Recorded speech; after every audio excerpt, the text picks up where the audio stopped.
Friends, the next discussion that I have for you is to look at the chronology of state RTI laws in India. As you are aware of the fact that, interestingly, before the Central Act of 2005 could have been enacted in India, nearly eight states had a RTA Act, which brings it to this constitutional dimension of the Right to Information Act. Information is not defined anywhere in the Constitution. It is not part of any entry or list of the seventh schedule of the Constitution of India. And hence, being a subject that is residuary, I think the state or the center had the opportunity to enact a law on the Right to Information Act. And hence, when one sees the development after the Justice P.B. Sawant report and after the Shori draft, which I'll talk to you a little later, and then we had the national campaign for People's Right to Information bill as well. I think in between all of these, the state governments in India, various state governments in India, were kind of convinced that RTA is the law that they should enact, and it is important to bring in transparency and accountability. And hence, if there is a delay from the central government or the federal government, as the case may be, the states can take the lead and enact a right to information law in India. And hence, many states decided and went ahead and started bringing RTA law into force. Among the states that enacted this law and the kind of year that we can chronologically list them, the first among them was Tamil Nadu and Goa. They brought a law in 1997.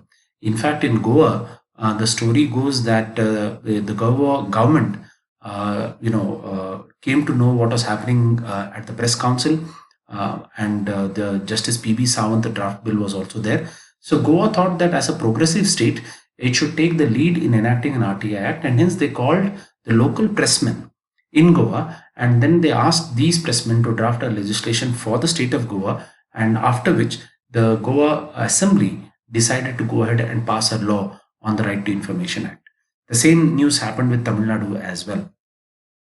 Two other states, Karnataka and Rajasthan, followed in the year 2000. And interestingly, in Karnataka, though the law was passed in 2000, it was never enacted or brought into force in 2000. So many states decided that they would send the right message to the citizens, to investors, to say World Bank, Asian Development Bank, who are watching India during that time, whether India would enact it, and if so, when they would do so. There were a lot of foreign country delegations who were very keen and who were actually advocating for enacting the RTI Act. I think many of the state governments wanted to convince these private companies, investors, and lenders, and hence they took the cause of enacting the RTI Act. But in fact, their intention and motive was not clearly reflected on ground, because many of them failed to even implement this law, because the act was passed, but the rules were never brought into force. Delhi probably is the only state which brought a law in 2001, and they actually also implemented this act. So I think Delhi was probably, according to me, the only state which showed some intent to give Delhiites the right to information. And the 2001 law did create that kind of an infrastructure. And you will notice that prior to 2005, some of the decisions that were given in Delhi were very relevant to understand the RTA movement in this country. So Delhi took that case of 2001. Maharashtra and Assam did it in 2002. And hence, you will see the states that brought in RTA law includes even Madhya Pradesh, that brought it in 2003. Now, after all these state governments brought legislation, so 9 states, I'm sorry, so not 8, so 9 states, including Karnataka, enacted a law before the central law was passed in 2005. So the correction is on the 9 states, not 8. And Jammu and Kashmir also brought this legislation in 2004. Should we go forward? Yes. I think the landmark journey in RTA, let us just list this so that we can conclude our first part of the journey on this course. The first part was to cover the background, the history to the RTI law, and what went in through to get this legislation into effect. So we'll just list now so that it is kind of recapitulating all those important year that went by in bringing the RTA law into effect. So let me start with 1975. I think this is something that I'm going to discuss in my next chapter, where we'll be discussing the constitutional history to right to information in India. And the Supreme Court and the various high courts have laid down right from 1975 that right to know is a part of fundamental right in India. It is part of Article 19(1)(a), and various decisions have continuously held that RTI is a right and it can be inferred under the freedom of speech and expression. So probably the Supreme Court was the first to start the journey, and this journey started in the year 1975. Second, 1986, as I told you, the right of consumers to seek information from manufacturers, service providers. I think the Consumer Protection Act of 1986, clearly laid down the duties of the manufacturer to disclose consumer related information. And I think that is a significant journey that we have looked into. 1996, Justice P.V. Sawant, the draft report from the Press Council of India. Then comes the 1997 Shourie draft. I think Shri H.D. Shourie was given this task to, refine, retune Justice P.V. Sawant's draft bill. And I think the Shourie draft was interesting because apart from what was said in Justice P.V. Sawant's draft bill, the Shourie draft said that, look, if there is grievances regarding this right to information, we don't have to create a separate adjudicatory body. I think the consumer forums that have already been created under the 1986 Consumer Protection Act can decide this matter, because finally what the Shourie draft communicated was right to information. If it's a right of the citizen, it's a duty of the government, and information is kind of a service that the government ought to give. And I think this kind of an idea clearly meant that a citizen can be a consumer while he's seeking this information, and the adjudication of disputes, if there are any regarding the information to be shared from the government to the citizens, can be referred to the consumer forum as well. So that is a highlight of the Shourie draft. However, please note, this suggestion was not accepted in the final RTA Act of 2005. 2001, the Parliamentary Committee on RTA gave its recommendation. This was a significant moment because after the People's Movement, after the press movement, I think the Parliamentary Committee took note of what was happening of these legislative bills, and the Parliamentary Committee decided that it had to take it seriously, and they gave the recommendations in 2001. So that is when some of these draft bill reached the Parliament door, and the Parliament had to sit up and take cognizance of the People's Movement. 2002 was a significant year for RTA, wherein a draft bill was presented in the houses of the Parliament by the Vajpayee government. And then the NDA government, headed by Prime Minister Vajpayee, decided to title this bill as a Freedom of Information Bill. As I told you, world over, RTI is more so, like in other countries, legislatively known as the Freedom of Information Law. In some countries, it is known as the Transparency Law. In our country, right now, as the law stands, it is the Right to Information Act. Now, if you look at the 2002 Freedom of Information and compare it to 2005 Right to Information, I think replacing the word freedom with right made more sense. Personally, I believe freedom is quite discretionary in nature, and it is like the state is granting you freedom, whereas right is far more emphatic. Right is like a demand. It is something that is enshrined in every human being. It's not something that is at the stake of the state. It is not something that is a privilege of the state. Freedom looks to be so, right? And if you apply the Freedom of Information law, then among as we know that RTI, or Freedom of Information, is read under Article 19(1)(a), and that's where the Supreme Court draws the inference. Then, if it is just called as freedom, then on this freedom, the reasonable restrictions that are there under Article 19(2) will automatically apply, right? So I think there was some kind of debate, a discussion that took place between 2002 and 2005, and the title of this law changed from freedom to right. I think it's a very significant step because right has a definite duty. Our freedom looks to be discretionary and more in terms of a privilege granted by the state rather than something of a right that the citizens can demand from the state. That is the 2002 Freedom of Information Bill.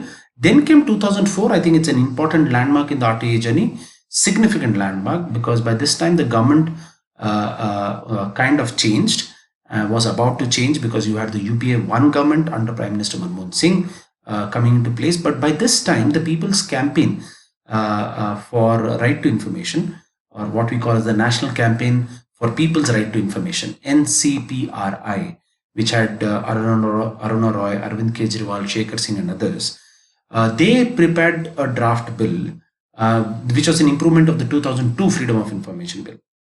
Unfortunately, the Vajpayee government did not show enough intent to get this law into effect.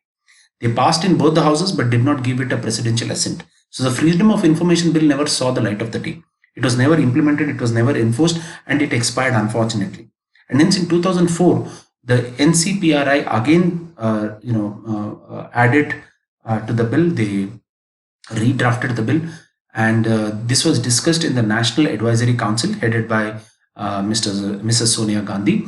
NAC, as we are all aware of, during UPA 1 and UPA 2, played the think tank role to the government, and it was like a body that would advise government about what to do or not to do. So NCPRI discussed this draft bill at the National Advisory Council meeting chaired by Mrs. Sonia Gandhi, and that is where the bill got its final shape, and then it was presented in the parliament.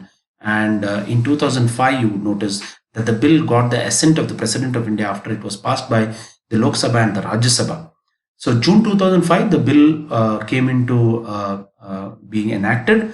However, please note, the law was only brought into force in October 2005.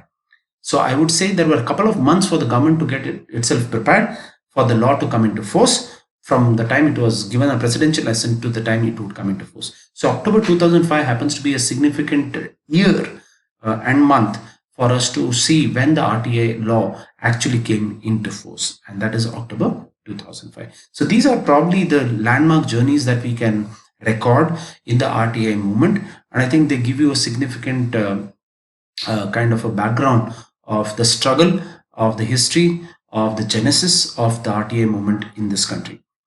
Right? I think this should be kind of a very important conclusion of the chapter 1 discussion. It has been a long chapter discussion, but I have laid down the foundation in trying to understand how RTA is important, what is its significance, what role does it play, what was the people's movement in RTA, what was the media's movement in RTA, what were the draft bills that were submitted before the final act was enacted, what were the international developments, when did India, what was the... So I think, we have kind of looked into the RTA journey quite significantly, and it's been a complete detailed discussion and a presentation on the same. I hope you have enjoyed this journey with me in trying to understand the first part, as I would want to call it, in understanding the RTA law. Right. Before I conclude the first part, I would place certain quiz before you, or certain questions before you, so that you can self-evaluate the learning on this part or on this module. Okay. I have few questions for you, and I would want you to quickly answer them. This is like a self-learning question. If you answer it, I think you would have probably cleared this chapter. The first question that I have before you is, RTA Act 2005 was enacted to override state RTA legislations. Is it true or false?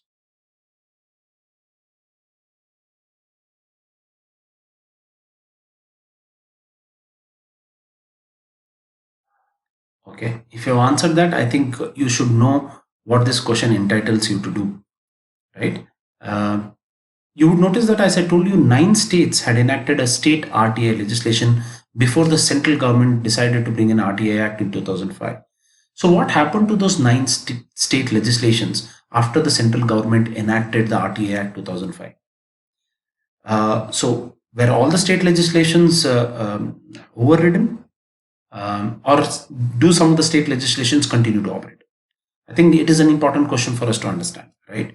So when state and central law operate in the same domain, and the state laws were enacted before the central law was enacted, which will prevail, right? So I think the answer to question number 1 is true.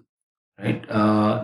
Whenever there is a central law on any subject that is in the concurrent list or in the residuary subject list, then the central law will override state legislations. So all the 9 state legislations have now been overridden, and it is only one law that operates in the whole of the country except Jammu and Kashmir, and that is the RTA Act of 2005. Right? That is answer to question number one. Question number two is, one of the objectives of RTA is to contain corruption. Is it true or false?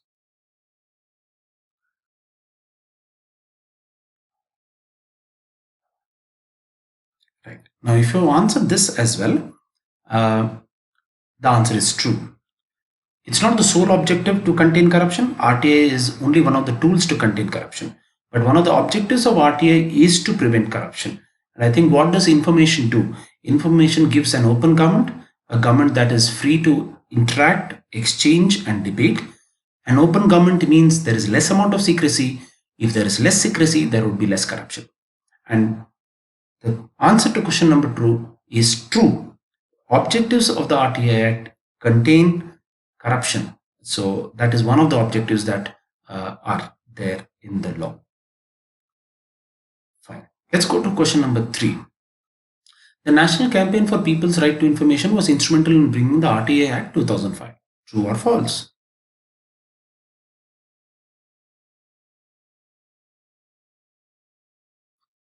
The answer is true. I think the NCPRI played a very, very significant role, and probably a very pivotal role in bringing the RTA Act into force in 2005.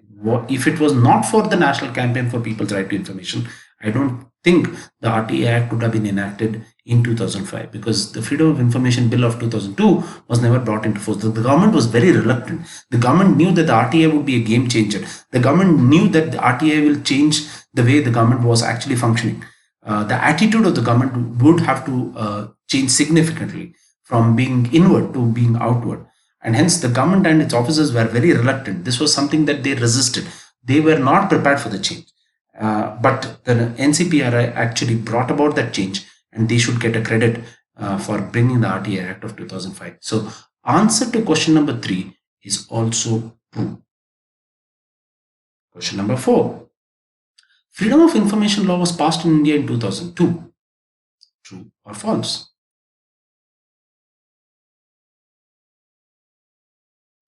Right. Now, if you answer this question, I think the answer lies in the fact that if you go to just the previous slide, you will notice that before the RTA Act was passed by the center, the same central government, but under a different party, in 2002, which was headed by then Prime Minister Mr. Vajpayee, it was called the NDA government, which was a coalition government headed by the Bharatiya Janata Party. They did enact this, but they did not bring into force at all. So it was like a half job done, and they did not show the intent or the motive. Probably at that point of time, the bureaucracy and the legislators showed resistance, and hence we lost a significant time in getting a transparency law in India, and that was nearly 3 years from 2002 to 2005. But nevertheless, I think later on we saw the light at the end of the tunnel in 2005. So, to answer question number four, I think it is true. Freedom of Information was passed in the year 2002. Then we have question number five. Aruna Roy received the Magsaysay Award for community leadership and for her role in the RTA movement through the Mazdoor Kisan Shakti Sangathan. True or false? The answer to this question is an absolute true. Aruna Roy seems to have championed the cause of RTI. She was involved in the MKSS movement. She won the Magsaysay Award for that kind of leadership, for that kind of contribution. I think she led from the front in drafting this legislation in Mussoorie. She led from the front in the National Campaign for People's Right to Information Act, and hence her role is very, very significant in getting the RTA Act into place. So the answer to question number five is true. Couple of more questions that you can think about answering is, India was the 10th country to bring an RTA Act. Go ahead and answer this question.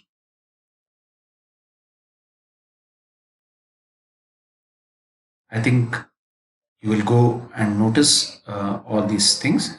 Okay, so I'm not going to answer this point. You will have to answer it on your own. When was the first draft bill prepared for the RTI? 1995, 96, 98, 99.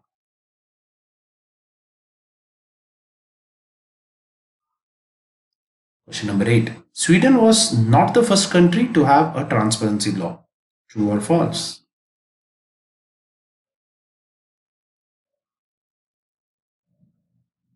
Question number 9.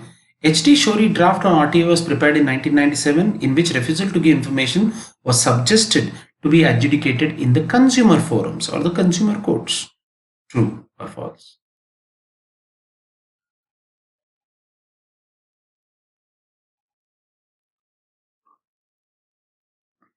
Question number 10. Which of the following states had an RTA Act before the Central Law of 2005? Did Goa have it? Tamil Nadu, Delhi, Karnataka, Maharashtra, Rajasthan. Your options are still none of the above and finally all the above.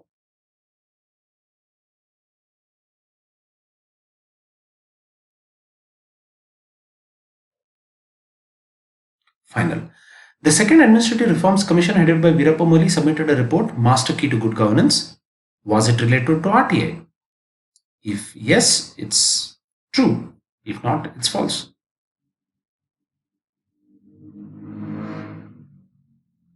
Right. With this, I think we'll end the first part of our discussion, and we'll move to a second part of the discussion in trying to understand the role of the judiciary in the right to information movement, in trying to look at the constitutional genesis for the Right to Information Acts. That will be the second part of our discussion as we go in this course.